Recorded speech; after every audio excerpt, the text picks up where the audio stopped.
Olaf était face à l'océan. Rêvasser, c'était tellement plus amusant qu'apprendre à déchiffrer les runes. Cette écriture bizarre ne lui servirait pas à grand-chose quand il prendrait la mer. Trouver son chemin grâce aux étoiles, voilà ce qui était utile.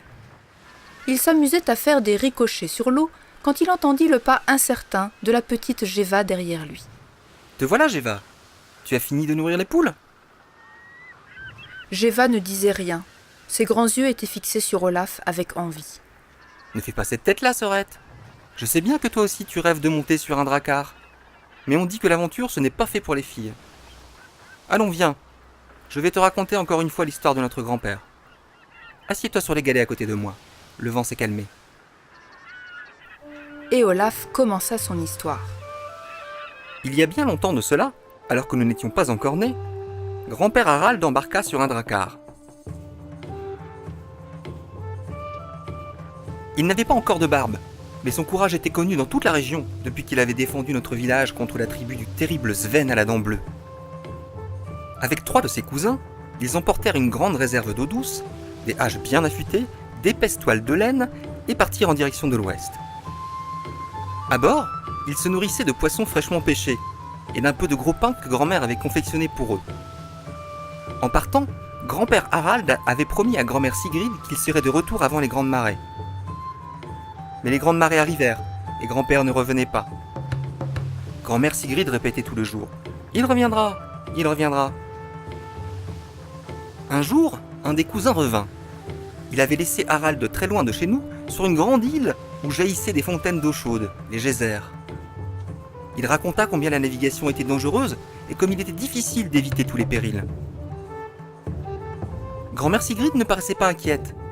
Elle lui répondit de sa voix douce « Il reviendra ». Entre-temps, notre père était né. C'était un bébé bien portant, aux joues roses, qu'elle tenait dans ses bras. Bien des lunes plus tard, un autre cousin revint au village. Il raconta à grand-mère Sigrid qu'il avait vu notre grand-père au royaume des Francs, sur les côtes de Normandie où les églises de pierre blanche étaient hautes comme des montagnes.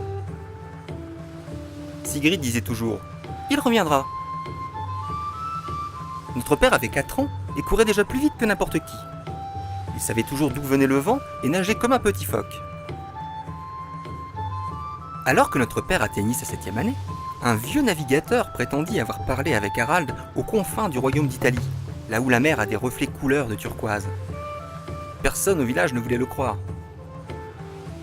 Grand-mère Sigrid prêtait une oreille attentive à ses récits et murmurait dans son coin « Je sais qu'il reviendra ». Par une nuit sans lune, un drakkar s'avança dans la baie près de notre village. La panique s'empara des habitants. Était-ce une attaque des hommes de Sven à la dent bleue ?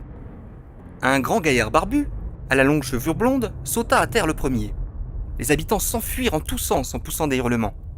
Grand-mère Sigrid, elle, ne bougea pas. Elle avait reconnu grand-père Harald. Grand-père fit transporter dans sa maison de bois tous les trésors rapportés de ses voyages. Des olives de Sicile et des citrons de Valence, de l'ambre de la Baltique et des fourrures de Russie. Harald prit son fils dans ses bras.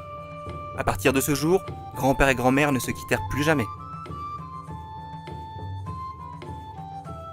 Géva était pensive et restait muette. Olaf la prit par les épaules. « Ce soir après le repas, viens me retrouver ici. Je t'apprendrai à te guider grâce aux étoiles. Ce sera notre secret à tous les deux. » Un sourire illumina les grands yeux de Géva.